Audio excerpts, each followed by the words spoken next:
안녕하세요. 독일어 신문을 읽어준 남자 독신남입니다. 독일의 경제 생태계의 특징은 삼성 같은 기업이 별로 없다는 데 있습니다. 솔직히 말씀드리면 시총 600조 하는 정도의 기업은 아예 없죠. 가장 큰 대기업이라고 해봐야 시총 200조 정도의 수준입니다.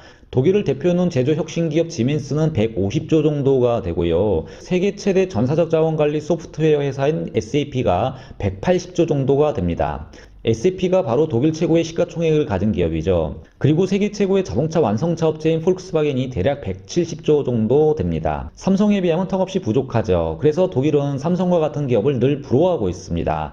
그러나 독일의 중견기업 수는 엄청나게 많습니다. 한국 중견기업 현황을 보면 중견기업 수가 5,000개 정도가 됩니다만 독일은 무려 7만 5천 개의 중견기업이 자리 잡고 있습니다. 장비회사부터 해서 소프트웨어, 단열재, 냉난방, 컨설팅 회사 등 거의 전 분야를 아우르고 있죠.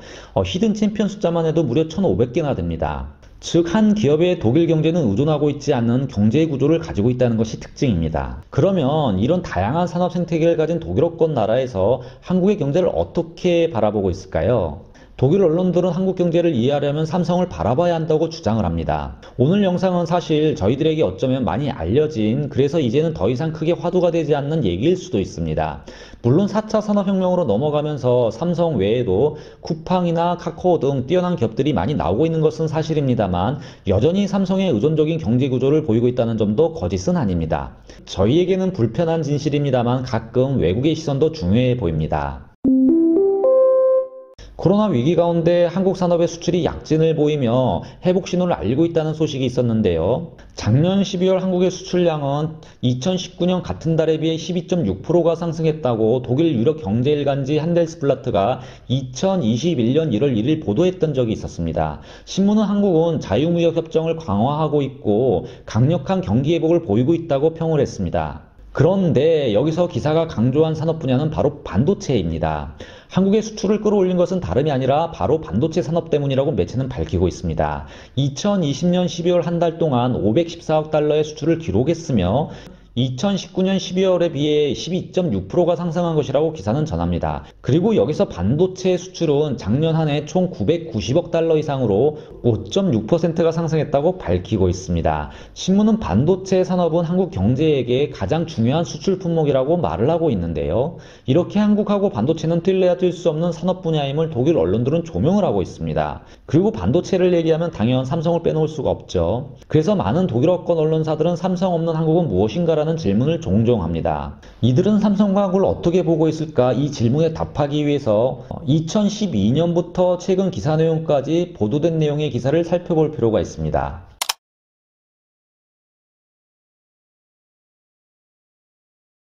독일 유력 경제주간지 디 비어츠하포케는 2012년 12월 22일 어떤 방법으로 삼성은 세계를 정복하는가라는 제목의 기사를 썼던 적이 있었습니다. 기사는 한국의 이 거대한 자이언트 삼성은 그의 스마트폰, 태블릿, 텔레비전 그리고 가전제품으로 세상을 넘치게 채우려 한다고 밝히고 있습니다. 2012년 당시 삼성 회장이었던 이건희 회장은 70세의 나이로 전 세계가 그의 스마트폰, 태블릿, 카메라, 텔레비전 그리고 가전들을 알고 있을 때 그는 미지의 인물로 남아있다고 밝힙니다. 애플은 비밀스럽고 이단 종교 같으며 페이스북은 선교사 같고 구글은 엘리트스럽다고 기사는 미국의 IT 기업들의 특징을 묘사하고 있는데요. 이에 반해 세계의 별이라는 뜻을 가진 삼성은 도대체 어떤 이미지인지 잘 모른다고 얘기하고 있는 듯합니다. 그래서 기사는 삼성은 도대체 어떤 정신을 가지고 있는가라는 질문을 던집니다. 그리고 서양 기업들에게 유효한 성격을 가지고 삼성을 규정하는 것 자체가 맞지 않는다고 주장을 하고 있습니다.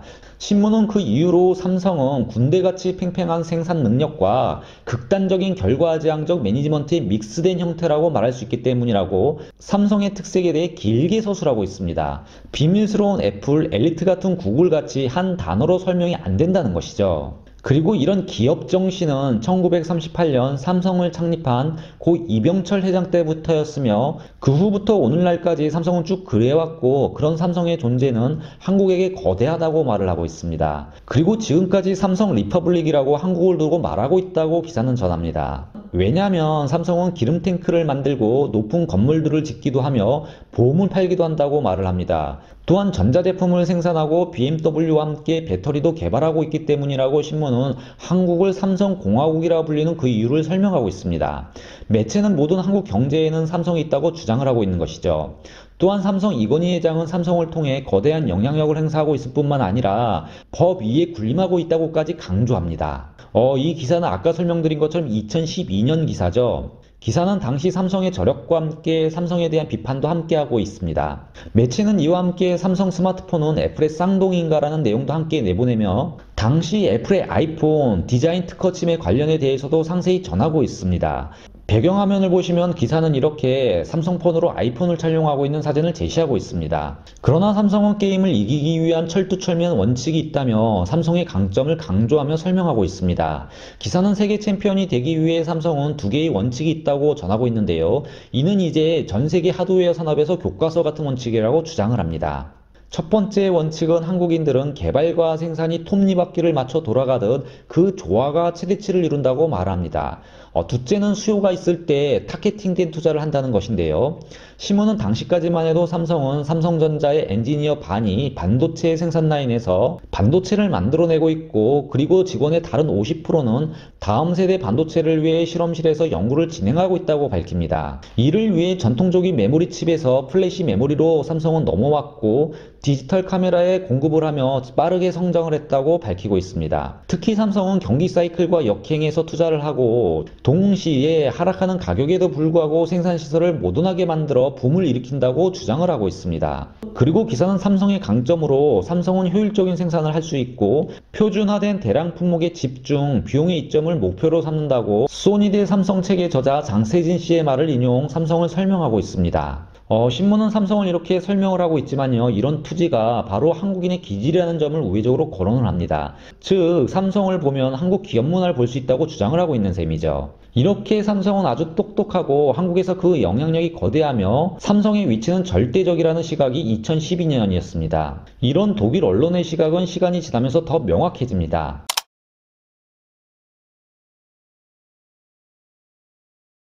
2016년 독일 유럽 경제일간지 비즈니스 인사이더는 삼성 때문에 한국 경제 위기 오나 한국은 삼성에 의존적인가라는 기사를 썼던 적이 있었습니다. 모든 분들이 삼성의 스마트폰 갤럭시 노트7 리콜 사태를 기억하실 겁니다. 바로 삼성의 노트7 폭발 사고로 삼성의 기술력에 흠집이 난 사건이죠. 기사는 이 사건은 삼성의 이미지를 망친 것 이상이라고 전합니다. 매체는 삼성은 한국의 가장 가치 있는 상표이며 이 전자제품 업체의 생산품은 가장 중요한 수출 품목으로 삼성은 한국이 테크닉에 미친 국가라는 이미지를 만들어내는 곳이라고 기사는 설명하고 있습니다. 그리고 삼성은 심리적으로 한국인들에게는 마치 간판과 같다는 저머니 트레이드 인베스트를 이끌고 있는 알렉산더 시르실레의 말을 인용 보도하고 있습니다.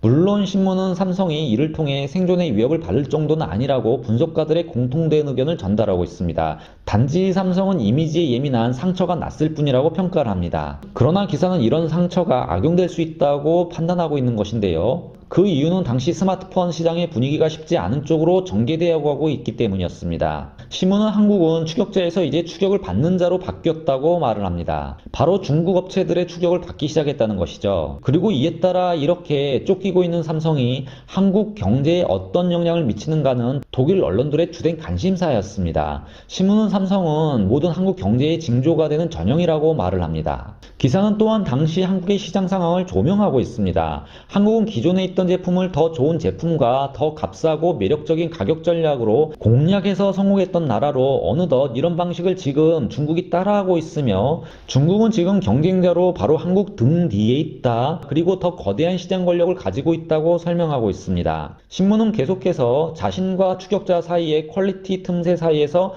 노력을 해야 하는 모습으로 한국은 지금 독일과 같은 상황이라고 주장을 하고도 있습니다. 그리고 이는 삼성 및 한국 경제에 도전이 되고 있는 모습이라고 말을 합니다.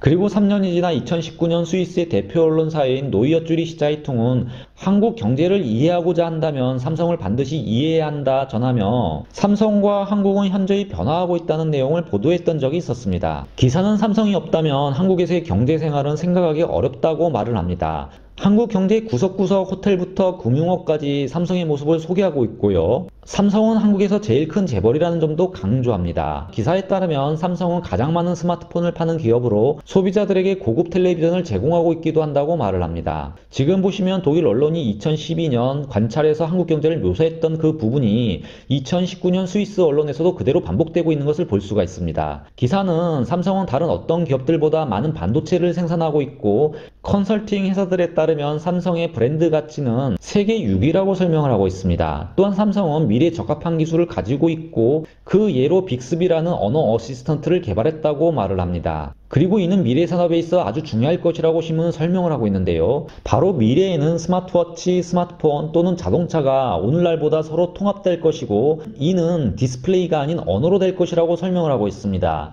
또한 삼성은 재정적으로 건실하며 채무가 없고 애플보다 그리 적게 버는 것도 아니라고 설명을 합니다. 그리고 이에 대해 코리아 디스카운트 효과가 있다는 것도 말을 하고 있습니다. 이렇게 독일어권 언론사들은 삼성은 한국 경제에 절대적이며 삼성의 기업 문화와 경영 스타일은 다른 한국 기업들도 유사하다고 보고 있는 듯합니다. 그래서 한국은 강하지만 또 그렇기 때문에 약점이 고스란히 노출되어 있다는 것이 이쪽 독일어권 언론들의 시각입니다. 즉 4차 산업혁명 시대에 한국 경제가 가장 크게 해결해야 할 점은 바로 다채로운 산업 생태계를 만드는 일이 될 겁니다. 왜냐하면 4차 산업혁명 시대에서는 더 많은 서비스를 필요로 하며 이에 따라 지금보다 훨씬 더 많은 시장들이 들어서게 될 겁니다. 삼성이 있어 한국 경제가 건실하긴 하지만 기업의 목표는 이윤의 극대화에 있습니다. 이 말을 뒤집으면 삼성은 틈새 시장에 들어갈 여력이 없다는 말이기도 합니다. 이는 마치 자동차 반도체에서 인피니온이 강자로 군림하는 것과 같은 이유입니다. 삼성이 이 분야에서 기술과 돈이 없어서 못하는 것이 아니라 크게 돈이 안 되기 때문인데요. 이런 틈새 시장을 고스란히 인피니온 같은 회사들이 차지하고 있다는 것이죠. 문제는 4차 산업혁명 시대는 다품종 소량 생산의 시대로 본격 진입하기 때문에 분명 이렇게 삼성이 부담스러워하는 틈새 시장이 많아질 것이고요. 어쩌면 이런 틈새 시장을 많이 지배하는 것이 4차 산업혁명 시대의 어떤 의미에서는 더 훌륭한 전략이 될 수 있을 듯 합니다. 지금까지 독일어 신문의 관점으로 세상의 모든 이야기를 전하는 독일어 신문을 읽어준 남자 독신남이었습니다.